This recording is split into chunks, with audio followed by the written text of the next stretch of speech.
বিসমিল্লাহির রহমানির রহিম।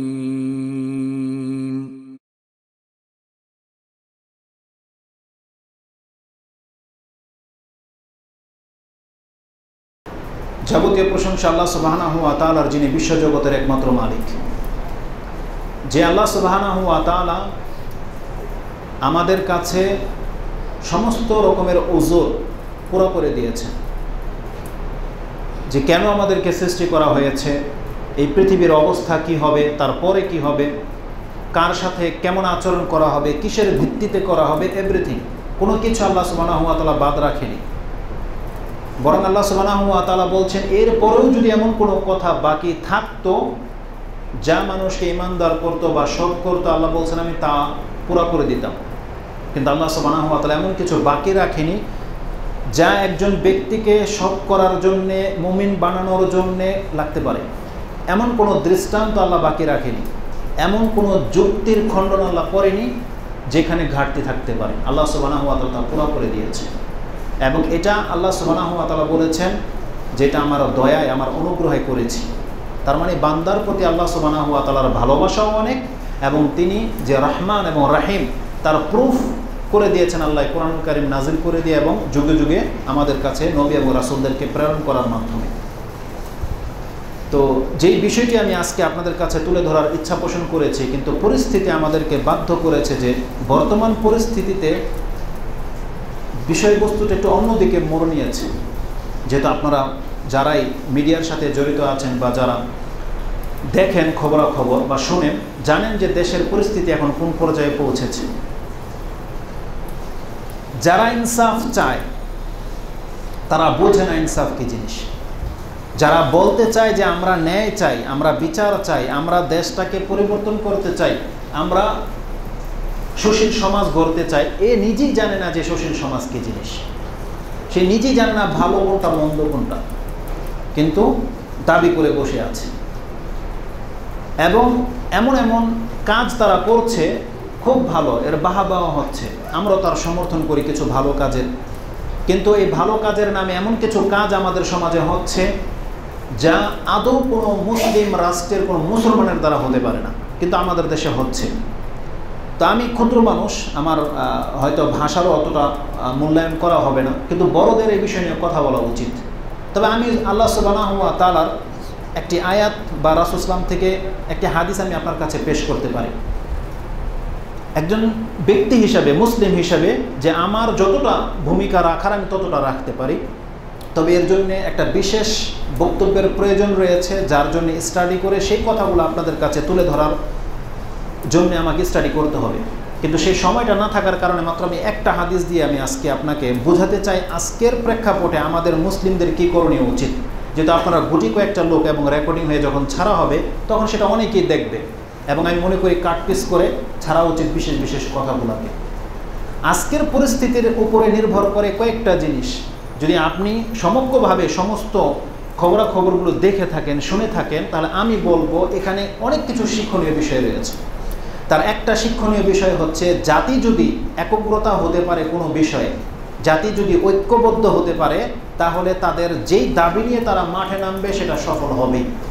এটা বর্তমান প্রেক্ষাপটে প্রমাণ করে দিচ্ছে।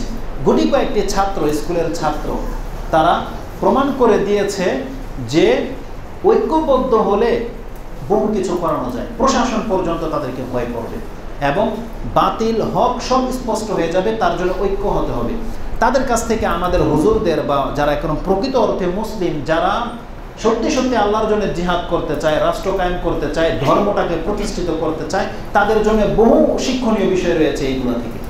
যে একজন কলেজের, স্কুলের ছোট ছোট বাচ্চা ছাত্ররা যদি প্রশাসনকে পর্যন্ত ভয়ে ধরিয়ে দিতে পারে, কিন্তু যারা মুজাহিদ হতে চায়, যারা আল্লাহর জন্য বেঁচে থাকতে চায়, তাহলে তারা যদি ঐক্যবদ্ধ হয়ে যায়, কি না করা সম্ভব। আল্লাহ সুবহানাহু ওয়া তাআলা আমাদেরকে সেই মেসেজটাই দিয়েছে, যদি তোমাদের মধ্যে 1000 জন এমন ব্যক্তি থাকো, মুমিনান সাবিরান, মুমিন এবং ধৈর্য ধারণকারী, আল্লাহ বলছেন ফায়াগলিবু আলফাইন, তাহলে বিইজনিল্লাহ তোমরা আল্লাহর ইচ্ছায় 2000কে পরাজিত করতে পারবা। আমরা যদি 100 হই, দুইটা গুণ লাগবে, এক হচ্ছে মুমিন আর একটা হচ্ছে ধৈর্য ধারণকারী। আমরা বিশ্বাস করি আল্লাহ এবং পরকালে। মুমিনের কিছু কথা আজকে বলবো, যে মুমিন আমরা হলাম আল্লাহ এবং পরকালে বিশ্বাসী, আল্লাহর জন্যই আমরা মাঠে নামবো, এই ঈমানটা লাগবে। আর কি লাগবে, যে যখন মাঠে নামবো তখন পেছন থেকে পালিয়ে গেলে চলবে না, ধৈর্য ধারণকারী থাকবে। আল্লাহ সুবহানাহু ওয়া তাআলা বলছেন, মুসলিম জাতিতে যখন এমন সন্তান জন্ম হয়ে যাবে, তারা একমাত্র আল্লাহর প্রতি বিশ্বাস রাখে এবং ধৈর্য ধারণকারী, যেই দাবি নিয়ে নেমেছে এটা পুরো না হওয়া পর্যন্ত পেছনে হটবে না। আল্লাহ বলছেন, এমন ধৈর্য ধারণকারী ব্যক্তি যদি 100 জন তোমরা থাকো, তাহলে আমি ওয়াদা করছি তোমরা 200 জনকে পরাজিত করতে পারবা। তোমরা যদি 1000 হও, 2000 জনকে পরাজিত করতে পারবা। 1 কোটি হলে 2 কোটিকে পরাজিত করতে পারবা। এতটা ক্ষমতা আল্লাহ সুবহানাহু ওয়া তাআলা মুমিনকে দিয়েছে, যদি তারা ধৈর্য ধারণ করে থাকতে পারে। যদিও আপনি হালকা পাতলা হন, যদিও আপনি খাটো হন, কোনো শক্তি যদি না থাকে, এই শক্তিটা যোগাবে আল্লাহ সুবহানাহু ওয়া তাআলা, এই সাপোর্টটা তার পক্ষ থেকে আসবে। তো যেহেতু আমাদের মধ্যে এই 2টা পয়েন্টে ঘাটতি আছে, আজকে যেই সমস্ত ছেলেরা উগ্র মেজাজ বহন করে, যারা জিহাদের জন্য মায়ানমার চলে যেতে চায়, সিরিয়া চলে যেতে চায়, আফগানে গিয়ে একটা টিম তৈরি করতে চায়, ইসলামিক স্টেট কায়েম করতে চায়, আপনি খোঁজ নিয়ে দেখেন তাদের ঈমানের মধ্যে ঘাটতি আছে। তাদের ঈমানের মধ্যে ঘাটতি আছে। তারা হয়তো অনেকে ফজর নামাজ 5 ওয়াক্ত জামাতের সাথে পড়তে পারে না, কিন্তু সে এত বড় বড় দাবি করে যে আল্লাহর জন্য জান দিয়ে দেবে। এমন আমাদের দেশে এমন কিছু সংগঠন আছে যারা এখন পর্যন্ত দাড়িটা ঠিক মতো রাখতে পারেনি, যাদের প্যান্ট টাকনার নিচে, কিন্তু তারা রাজপথে নেমে আল্লাহর জন্য জিহাদ করে, বলে যে মরলে শহীদ বাঁচলে গাজী। এই স্লোগান আপনারা জানেন, শুনে থাকেন। এরকম সংগঠনের লোক আমাদের দেশে রয়েছে, কিন্তু তার ব্যক্তি চরিত্রের মধ্যে আপনি ইসলাম খুঁজে পাবেন না। ব্যক্তি চরিত্রে তারা ইসলামের মৌলিক বিষয়গুলোকে বলে ট্রেনিং কোর্স। তার মানে এগুলো হচ্ছে যে 5 ওয়াক্ত সালাত, হজ, সিয়াম, এগুলো নাকি ট্রেনিং কোর্স। তার মানে একটা বড় জায়গায় পৌঁছতে মানুষকে যেই প্রশিক্ষণটা দিতে হয়, এই সালাত নাকি তাদের কাছে প্রশিক্ষণ। তাহলে যারা মূল কাঠামো বোঝে না, তারা মাঠে নেমে জিহাদ করতে প্রস্তুত। আরেকটা কি, ধৈর্য ধারণকারী। দেখা যাবে যখন পাল্টা আক্রমণ করা হয় প্রশাসনের পক্ষ থেকে বা কোনো কিছুর পক্ষ থেকে, তখন তারা দৌড়ে পালায়। এই গুণ দিয়ে কোনোদিন আল্লাহ সুবহানাহু ওয়া তাআলার পথে সংগ্রাম করা যাবে না। যদি মুহাম্মদ সাল্লাল্লাহু আলাইহি ওয়াসাল্লামের সাহাবীরা এই চরিত্রের হতো, তাহলে মুহাম্মদ সাল্লাল্লাহু আলাইহি ওয়াসাল্লাম ওই উহুদের বদরে মারা পড়ে যেত, শহীদ হয়ে যেতেন। কিন্তু তারা এমন ব্যক্তি জন্ম দিয়েছে আল্লাহ সুবহানাহু ওয়া তাআলা, এমন ব্যক্তিদেরকে সঙ্গ করে দিয়েছে যে তারা মরে গেছে, কিন্তু মুহাম্মদ সাল্লাল্লাহু আলাইহি ওয়াসাল্লামের সঙ্গী ছাড়েনি, সঙ্গ ছাড়েনি। মুহাম্মদ সাল্লাল্লাহু আলাইহি ওয়াসাল্লাম সাথে বলে দিয়েছেন, আমরা আল্লাহর প্রতি ঈমান নিয়ে এসেছি, আমরা ওয়াদা করছি আপনাকে আমরা সাহায্য করব, আপনাকে ছেড়ে আমরা পালাবো না। এমন লোক লাগবে। যদি এমন লোক, দাড়িওয়ালা, টুপিওয়ালা, মাদ্রাসার লোকগুলো যদি আজকে পুরো বাংলার জমিনের এক হয়ে যেতে পারে, তার পরের দিন ক্ষমতা তাদের হাতে চলে আসবে। ওই ভোটাভুটি এইসব ভৌতাবাজি দিয়ে ইসলাম কোনদিন কায়েম হবে না। আমাদেরকে আগে ঈমান ঠিক করতে হবে, তারপরে সম্প্রীতি বাড়াতে হবে এবং ঐক্যমত গঠন করতে হবে। তখন রাজপথে নামলে কোনো একটা দাবি পুরা করা সম্ভব। এটা ছিল একটা পয়েন্ট আজকে ছাত্রদের কাছ থেকে, যেটা আমাদের শিক্ষণীয় রয়েছে। কিন্তু মৌলিক বিষয় না বুঝলে যেই কোনো দলের সাথে আপনি আজকে ফেসবুকে, মিডিয়াতে দেখবেন কিছু ব্যক্তিরা আছে, তাদের নাম আমি উল্লেখ করতে চাই না, তারা হকপন্থী আলেমদেরকে, সালাফিদেরকে গালি দেয়।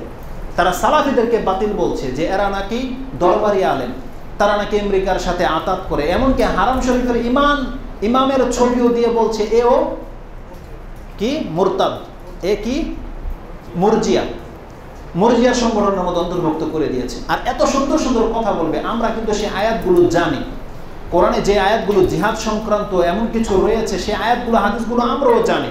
তারা সেগুলোকে, প্রেক্ষাপটকে বাদ দিয়ে শুধু খালি আয়াতটাকে হাইলাইট করে, আপনার মধ্যে আগুন ধরিয়ে দেয়। আমাদের প্রত্যেকটা মুসলিম সন্তানের মধ্যে জ্বালামুখী আছে, শুধু সেখানে শুধু ফায়ারিং করার একটা ব্যাপার, শুধু ফায়ারিং করার একটা ব্যাপার, সেটা জ্বলে যাবে। ওই দুর্বল পয়েন্টের মধ্যে এরা কাজ করে, যুবকদেরকে শুধু আয়াত দিয়ে উস্কিয়ে দেয়। আর তারা বলতে চায় আমরাই হক, এই সব আলেমরা একজনও হক না, তারা শুধু ওই মাসলা মাসাইল নিয়ে কথা বলে। আরে আজ পর্যন্ত এখানে খুতবা দিচ্ছি 3 বছর হয়ে গেছে, কয়জন ব্যক্তি বলতে পারবেন যে হুজুর আপনার কথা শুনে আমি দাঁড়িয়ে রেখে দিয়েছি? কে এমন ব্যক্তি বলতে পারবেন যে আপনার বক্তব্য এই 1 বছরের মধ্যে আমি 5 ওয়াক্ত সালাত ধরে নিয়েছি, আমি আমার পোশাকটাকে হালাল করে নিয়েছি? কে আছেন এমন ব্যক্তি? কয়জন আছেন? তাহলে যখন বছরকে বছর খুতবা দিচ্ছে, শুধু চরিত্রই চেঞ্জ হচ্ছে না, তাহলে আপনাদের কি দিয়ে জিহাদের মাঠে নামবো? আমাদেরকে রাস্তায় রেখে দিয়ে আপনারা পালাবেন? তাহলে আমরা বলবো আপনাদেরকে জিহাদ করতে হবে, তাও আবার মুসলিম সরকারের বিরুদ্ধে। তার মধ্যে ভুল ত্রুটি থাকতে পারে, কিন্তু এগুলো বলবে এরা হচ্ছে সরকারি দলের লোক, কিন্তু মৌলিকটা বোঝার চেষ্টা করে না। আমরা কি জিহাদকে অস্বীকার করলে কোনো ব্যক্তি কি মুসলমান থাকতে পারবে? জিহাদের জন্য প্রেক্ষাপট রয়েছে, আন্দোলনের জন্য প্রেক্ষাপট রয়েছে এবং নিয়ম শৃঙ্খলা রয়েছে। আপনি কি মনে করেন আপনার হক, আপনার প্রাপ্য কিভাবে আপনি অধিকার করবেন? আল্লাহ সুবহানাহু ওয়া তাআলাকে আমাদেরকে সেই শিক্ষা দেয়নি। যদি এই শিক্ষা না দিয়ে থাকে, আল্লাহ সুবহানাহু ওয়া তাআলা যেই আল্লাহ হচ্ছেন ওই মুহাম্মদ সাল্লাল্লাহু আলাইহি ওয়াসাল্লামের যুগের আল্লাহ, যিনি রব ছিলেন, আজকেও সেই রবই আছেন। আগামীতে টেকনোলজি যতই উন্নত করুক না কেন, আমাদের প্রতিপালক কিন্তু সেই একজনই। তাহলে আজকে যদি আপনি নিজেকে মডার্ন ভাবছেন, আপনার এই মডার্নত্বতা আল্লাহ সুবহানাহু ওয়া তাআলা দান করেছে। আপনি ভাবেন আল্লাহ কতটা মডার্ন। আপনি ভাবেন যে আপনার যুগের পরে যেই যুগটা আপনার সন্তান নাতিদের কাছে আসবে, তখন আল্লাহ সুবহানাহু ওয়া তাআলা কিন্তু বিদ্যমান, সেই একই আল্লাহ, সে একজনই প্রতিপালক। তাহলে তাকে কি আপনি কি ভেবেছেন? পুরান হয়ে গেছে, তার মেন্টালিটির মধ্যে কি উন্নতি কিছু নাই? তো আমাদেরকে আল্লাহ সুবহানাহু ওয়া তাআলা যুগের সাথে তাল মিলিয়ে চলতে বলেনি, আমাদেরকে যে কোনো পরিস্থিতিতে কিভাবে ট্যাকেল দিতে হবে। মুহাম্মদ রাসূলুল্লাহ সাল্লাল্লাহু আলাইহি ওয়াসাল্লাম যেহেতু শেষ নবী, তার মাঝে মৌলিকটা আমাদেরকে শিক্ষা দিয়ে গেছেন। একজন ইহুদি বলছেন এক সাহাবীকে, মুহাম্মদ তোমাদেরকে কি শিক্ষা দেয় সাল্লাল্লাহু আলাইহি ওয়াসাল্লাম? সে সাহাবী বলছে বাথরুমে কিভাবে বসতে হবে কাজায়ে হাজতে। আমরা দুই পায়ে ভর করে বসি না? বলছেন বাম পায়ের উপরে প্রেসারটা বাম পায়ের উপরে রাখতে হবে, এইভাবে ভর করে বাম পায়ের উপরে কাজায়ে হাজত করতে হবে। ইহুদি বলছে, আশ্চর্য হয়ে গেছে, আরে এত বড় ব্যক্তি তোমাদেরকে এই কাজটাও শিখায়? আমি তো ভেবেছি মুহাম্মদ সাল্লাল্লাহু আলাইহি ওয়াসাল্লাম বড় ব্যক্তি, বড় বড় কিছু শিখাবে, কিভাবে কি করতে হবে, এই সেই অলৌকিক কিছু। তো বলছেন যে মুহাম্মদ সাল্লাল্লাহু আলাইহি ওয়াসাল্লাম এত বড় ব্যক্তি, আর সে তোমাকে এত ছোট ছোট কাজ শিখায়, যে কিভাবে কাজায়ে হাজত করতে হবে সেটা শিখায়। সুবহানাল্লাহ। সাহাবী বলছেন, হ্যাঁ না, আমাদেরকে মুহাম্মদ সাল্লাল্লাহু আলাইহি ওয়াসাল্লাম এটা পর্যন্ত শিখিয়েছেন। ইসলাম এমন একটা ধর্ম, এখান থেকে শুরু করে আপনি জুতা কিভাবে পরবেন সেটাও শিক্ষা দেওয়া হয়েছে। আর এত ছোট ছোট বিষয়কে উদ্দেশ্য করা হয়েছে। কোন বয়সে আপনি আপনার ছেলেকে আঘাত করবেন, কোন বয়সে আদরের সাথে সালাতের কথা বলবেন, এগুলো ডিটেলস বয়ান করে দেওয়া হয়েছে। আর আপনি কখন মাঠে নামবেন, আপনার জানটা সবচেয়ে মূল্যবান জিনিসটা আপনি বিলীন করে দেবেন, আল্লাহ সেই থিওরি বলে নেয় আপনাকে? এটা কি করে হতে পারে? সেই থিওরি আপনার মেন্টালিটি বা আপনার বিবেক দিয়ে আপনি ভাবেন তার ধোঁকা খেয়ে যাবেন। ওই কথাটাও আপনাকে কোরআন এবং হাদিস থেকে নিতে হবে। যেমন আপনি আয়াত থেকে যে আল্লাহর জন্য জিহাদ করেছেন, তেমনি কোরআন থেকে নিতে হবে, হাদিস থেকে নিতে হবে। ওটা কই? ওটা তো দেখছি না। তো আল্লাহ সুবহানাহু ওয়া তাআলা আমাদেরকে কোনো ক্ষেত্রে বাকি রাখেনি, আমাদেরকে পুঙ্খানুপুঙ্খ আল্লাহ জ্ঞান দেওয়ার পরে বলেছেন, আল ইয়াউমা আকমালতু লাকুম দীনাকুম ওয়া আতমামতু আলাইকুম নিয়ামতি। আমি আজকে তোমাদের জন্য দিনকে পুরা করে দিলাম। এই কথাটা আল্লাহ না হলে অকেজো হয়ে যেত। আল্লাহ বলছেন আমি পুরা করে দিলাম, মানে কি কোনো কিছু আল্লাহ বাদ রাখেনি। আপনি আপনার জীবনের যে কোনো সমস্যা নিয়ে স্টাডি করেন, আপনি আপনার সমাধান পেয়ে যাবেন। কিন্তু এমন কোনো ব্যক্তির অনুসরণ যদি আপনি করেন যেই ব্যক্তি মূল পথ থেকে বাহিরে, তাহলে সে আপনাকে মিসগাইড করবে। এতে আপনারই দোষ, আপনার ভুল হবে, আপনারই ক্ষতি হবে। এই জন্য রাসূলুল্লাহ সাল্লাল্লাহু আলাইহি ওয়াসাল্লাম বলছেন, বলেন সাহাবী বলছেন, হাসান আল বসরি সম্ভবত তিনি বলেছেন, তুমি কার কাছ থেকে দিন শিখবে সেই ব্যক্তিটাকে নির্বাচন করবা, ওই ক্ষেত্রে যেন তোমার ভুল না হয়। আপনি কার কাছ থেকে শিক্ষা নেবেন, কে এখানে খুতবা দেবে, কার কাছ থেকে আপনি আকীদা গ্রহণ করবেন, কার কাছ থেকে আপনি মাসলা মাসাইল গ্রহণ করবেন, বলছেন এই মাসলা মাসাইল গ্রহণ করার আগে তুমি ব্যক্তিটাকে পারফেক্ট চয়ন করো। ব্যক্তি যদি তুমি ভুল চয়ন করো, তাহলে সে তোমাকে বিপথে নিয়ে যাবে, এটাই ঠিক। এই জন্য মুহাম্মদ রাসূলুল্লাহ সাল্লাল্লাহু আলাইহি ওয়াসাল্লাম এবং তার সাহাবীরা যেই উসুলের উপরে ছিল, যারা বর্তমানে এবং কিয়ামত পর্যন্ত এই মূল ভিত্তির উপরে থাকবে, আপনি আর আমি যদি তাকে আইডিয়াল করতে পারি, তার অনুসরণ করতে পারি, তার শরণাপন্ন হতে পারি, আশা করা যায় ইনশাআল্লাহ আমরা সঠিক পথ পাবো। কিন্তু আমরা যেই সেই কারো যদি অনুসরণ করতে পারি, কিন্তু তাতে বিপদ ক্ষতি আমাদেরই হবে, যা হচ্ছে আজকে মুসলিম